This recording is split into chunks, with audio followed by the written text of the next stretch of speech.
قلعوں پر قبضہ کر لیا۔ مورخین کے مطابق گوہر امان کو گلگت کے مقامی لوگوں کی جانب سے بھی ان کو مدد حاصل تھی، جس کی وجہ سے انہوں نے نہ صرف پورے گلگت کو زیر نگین بنایا بلکہ انہوں نے چپروٹ قلعے پر بھی قبضہ کر لیا۔ 1852 میں گوہر امان نہ صرف ناؤپورا اور گلگت کے قلعوں پر قبضہ جمانے میں کامیاب ہو گئے بلکہ ان کو بہت بڑا جانی نقصان بھی پہنچایا۔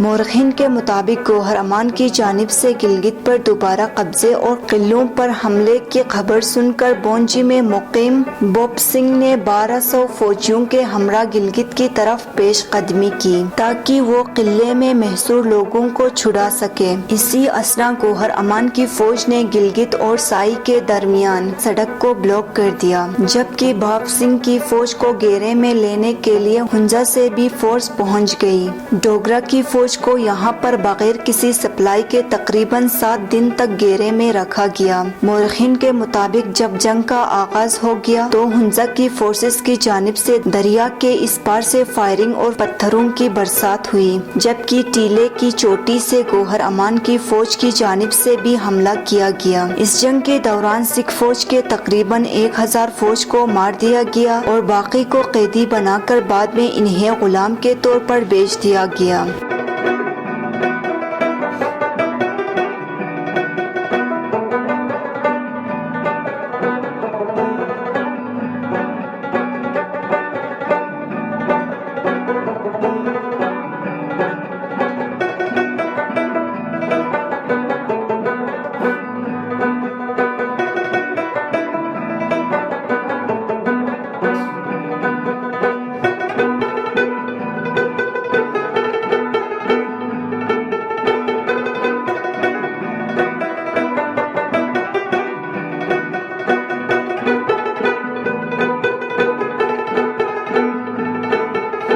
مورخین کے مطابق گوہر امان کی ان فتوحات کی وجہ سے سکھ نے ان کی زندگی میں کبھی گلگت پر قبضے کی جرات نہیں کی۔ جب 1860 میں رنبیر سنگھ نے تخت سنبھالا تو انہوں نے کرنل دیوی سنگھ کی قیادت میں 4 گنز سمیت 6000 فوجی جوان گلگت روانہ کیا تاکہ گلگت پر نہ صرف دوبارہ قبضہ کیا جا سکے بلکہ راجہ گوہر امان کو بھی پکڑ کر نشان عبرت بنایا جا سکے۔ مورخین کے مطابق رنبیر سنگھ کی یہ خواہش پوری نہیں ہو سکی کیونکہ سکھ فوج کی گلگت آمد سے قبل گوہر امان وفات پا چکے تھے، جس کی وجہ سے سکھ افواج کو گلگت پر دوبارہ قبضہ جمانے میں کوئی مزاحمت کا سامنا نہیں کرنا پڑا۔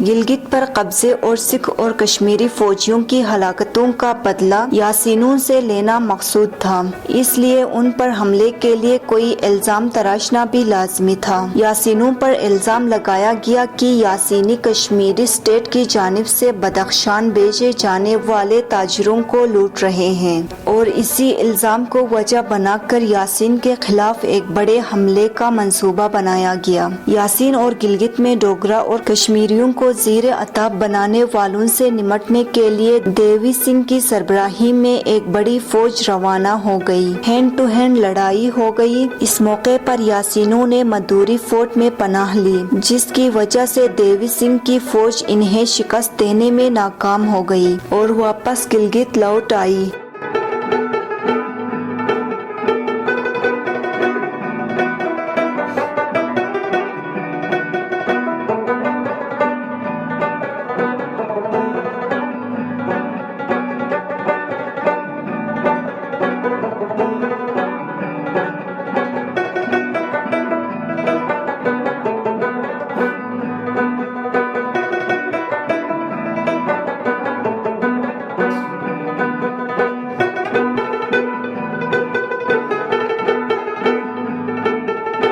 مورخین کے مطابق اس مہم کے بعد مالک امان چترال سے واپس آ گئے جبکہ عظمت شاہ گلگت بھاگ گئے، جس کے بعد یاسین پر دوبارہ قبضہ جمانے کے لیے ایک بہت بڑی فوج نے کمر کس لی۔ اس واقعے کا ذکر کرتے ہوئے ڈاکٹر لائٹنر اپنی کتاب میں لکھتے ہیں، عیسیٰ بہادر، غلام حیدر، عظمت شاہ، سیف علی، بخدور شاہ اور زور آور کی سرپرستی میں انفنٹری کے 9000 جبکہ کیولری کے 3000 جوانوں نے یاسین کی طرف پیش قدمی کی۔ یاسین پہنچنے سے قبل ہی مالک امان کو مذکورہ فوج کی روانگی کے حوالے سے خبر ملی، جس پر وہ دوبارہ چترال بھاگ گئے۔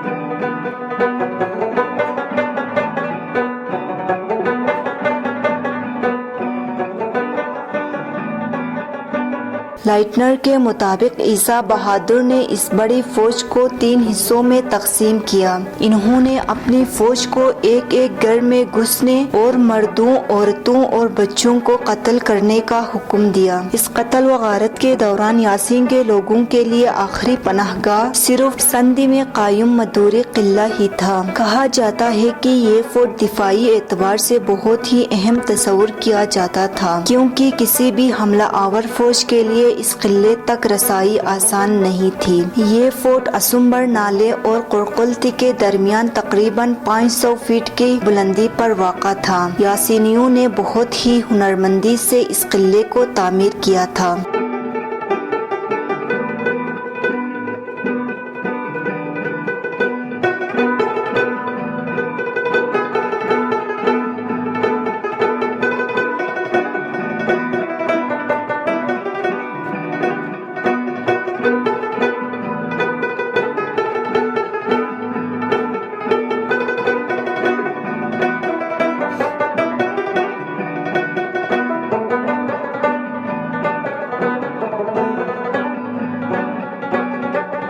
کسی بھی ایمرجنسی میں زمینی راستے بند ہونے کی صورت میں قلعے تک رسائی اور رسد پہنچانے کے لیے خفیہ ٹنل بنایا گیا تھا۔ یاسینیوں کی جانب سے بہادری کے ساتھ لڑنے اور قلعے تک بآسانی رسائی نہ ہونے کی وجہ سے سکھ فوج اس پر قبضہ جمانے میں بری طرح ناکام ہو گئی۔ مورخین کے مطابق یہ فورٹ اس وقت سکھوں کے ہاتھ میں آ گیا جب قلعے کے اندر ہی سے خفیہ ٹنل کے حوالے سے مخبری کی گئی۔ سکھ فوج نہ صرف اس قلعے پر قبضہ کرنے میں کامیاب ہو گئی بلکہ انہوں نے تاریخ کی بدترین و خوفناک قتل و غارت کی مثال بھی رقم کی۔ سکھوں نے اس حملے میں اپنا بدلہ لینے کی خاطر قلعے میں 2000 لوگوں کو قتل کر دیا۔ انہوں نے عورتوں اور بچوں کو بھی نہیں بخشا۔ مورخین کے مطابق سکھ فوج نے نہ صرف یاسین کو لوٹا بلکہ پورے علاقے کو آگ لگا کر خاکستر کر دیا۔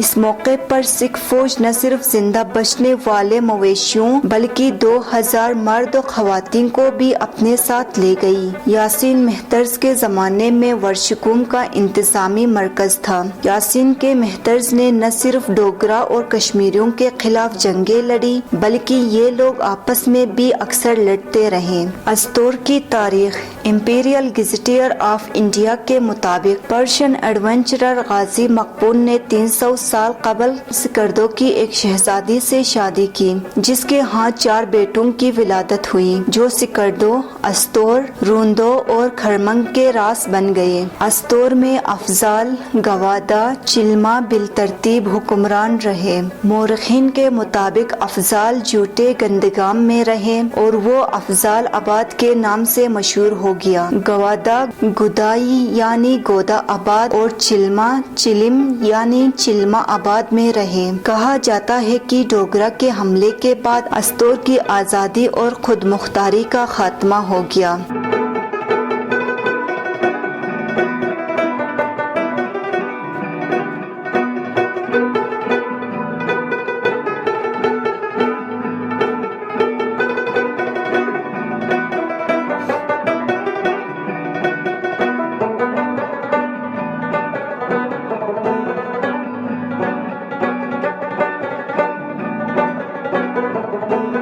گلگت بلتستان کے 3 انتظامی ڈویژنز۔ گلگت بلتستان کو 3 انتظامی ڈویژنز بروشال یعنی گلگت، دیامر اور بلتستان میں تقسیم کر دیا گیا ہے اور یہ تینوں ڈویژنز 10 اضلاع پر مشتمل ہے۔ بروشال یا گلگت ڈویژن میں گلگت، غزر، نگر اور ہنزا شامل ہے۔ دیامر ڈویژن میں استور اور چلاس شامل ہے۔ بلتستان ڈویژن میں ضلع سکردو، ضلع کھرمنگ، ضلع شیگر اور ضلع گانچے شامل ہیں۔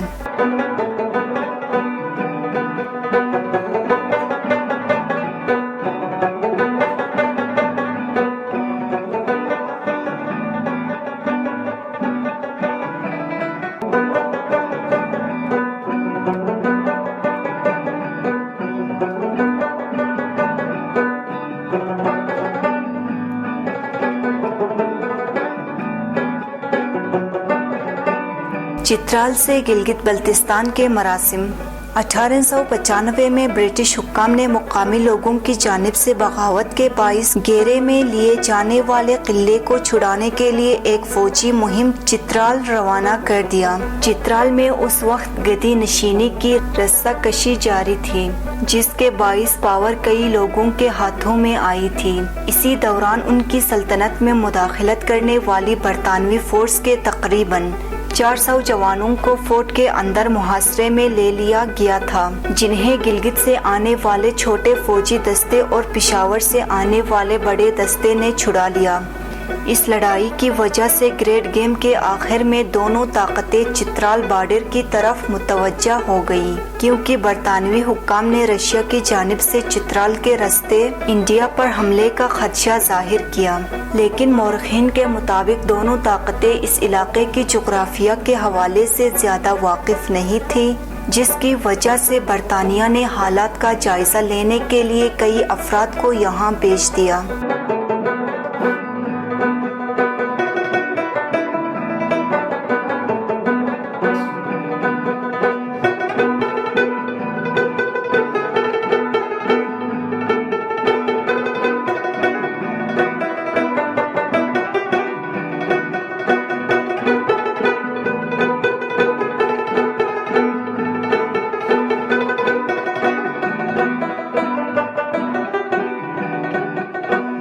جن میں جارج ڈبلیو ہیورڈ، رابرٹ شاہ اور کچھ پنڈت شامل تھے۔ کہا جاتا ہے کہ ہیورڈ کے قتل میں چترال کے حکمرانوں کا ہاتھ بھی ہو سکتا ہے۔ 1871 سے رشین ایکسپلوررز نے پامیر ماؤنٹینز کا رخ کیا تھا۔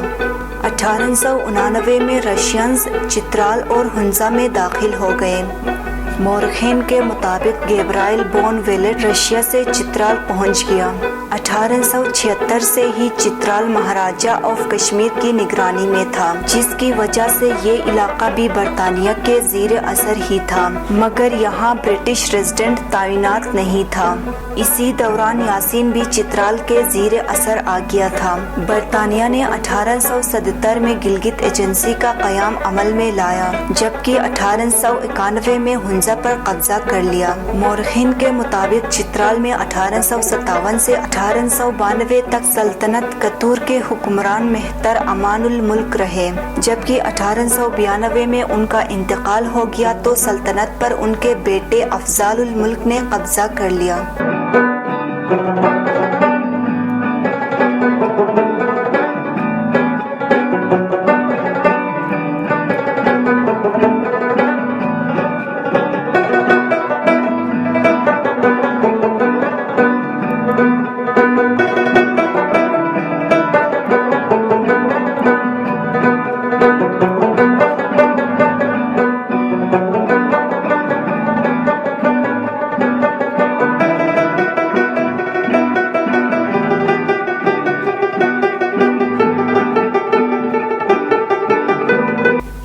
اپنے سوتیلے بھائیوں کو قتل کر کے خود کو مضبوط کرنے کی کوشش کی۔ اس دوران امان الملک کے بھائی شیر افضل خان، جو کابل افغانستان میں پناہ گزین تھا، خفیہ طور پر کچھ سپورٹرز کے ساتھ چترال میں داخل ہو گیا۔ امان الملک کے دوسرا بیٹا نظام الملک، جو جان بچا کر برٹش کے پاس گلگت میں موجود تھا، نے اپنی فوج کو جمع کر کے چترال کی طرف پیش قدمی شروع کی۔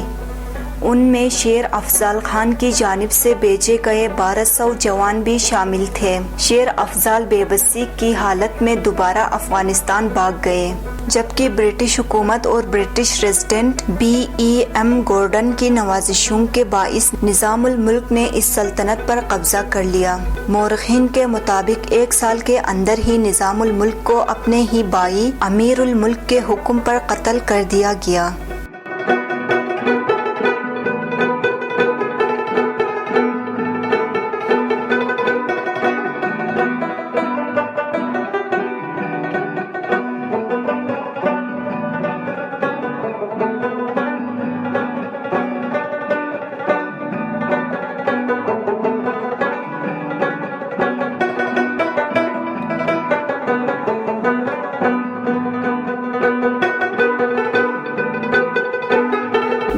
شکار کی غرض سے باہر تھے۔ اس دوران باجوڑ کے قبائلی رہنما عمرہ خان نے 3000 پٹھانوں کے ساتھ امیر الملک کی مدد یا ان کو بے دخل کرنے کے لیے چترال کی طرف مارچ کیا۔ اسی دوران گلگت میں مقیم سینئر برٹش افسر surgeon major George Scott Robertson نے 400 فوجی جوانوں سمیت چترال کی طرف مارچ شروع کیا، اور انہوں نے عمرہ خان کو دھمکی دی کہ اگر وہ واپس نہیں ہوئے تو پشاور سے ان پر حملہ کرایا جائے گا۔ جب امیر الملک نے عمرہ خان کے ساتھ افہام و تفہیم کی کوشش کی تو رابرٹسن نے امیر الملک کی جگہ ان کے 12 سالہ بھائی شجاع الملک کو تخت پر بٹھایا۔ موقع کو بامتے ہوئے شیر افضل خان دوبارہ چترال میں داخل ہو گئے۔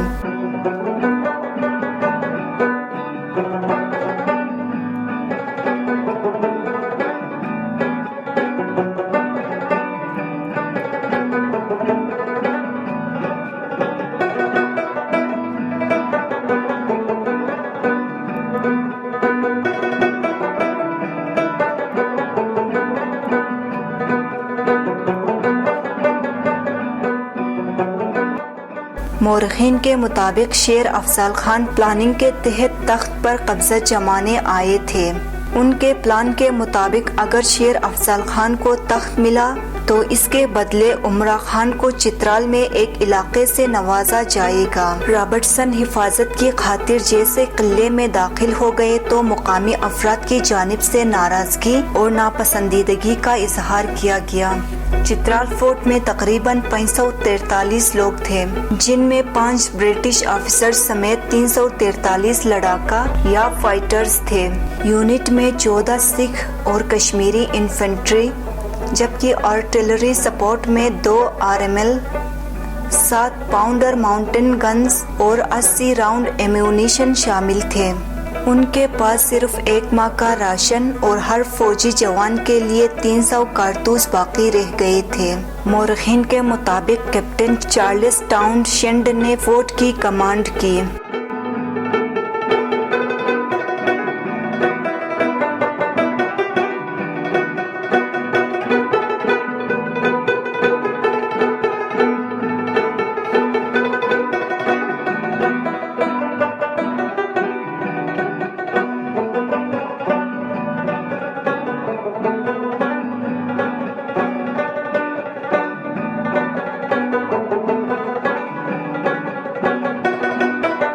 مارچ کو مخالفین کی طاقت کا اندازہ لگانے کے لیے ایک پارٹی کو فورٹ سے بھیج دیا گیا۔ اس دوران تقریباً 23 افراد ہلاک اور 33 زخمی ہو گئے۔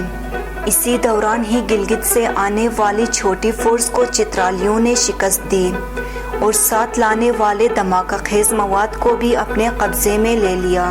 5 اپریل تک چترالی فورٹ سے چند فٹ کے فاصلے پر تھے، جبکہ 7 اپریل کو انہوں نے فورٹ کے جنوب مشرقی ٹاور کو آگ لگا دی۔ مورخین کے مطابق یہ ٹاور لگاتار 5 گھنٹے تک جلتا رہا، لیکن گر کر تباہ نہ ہوا۔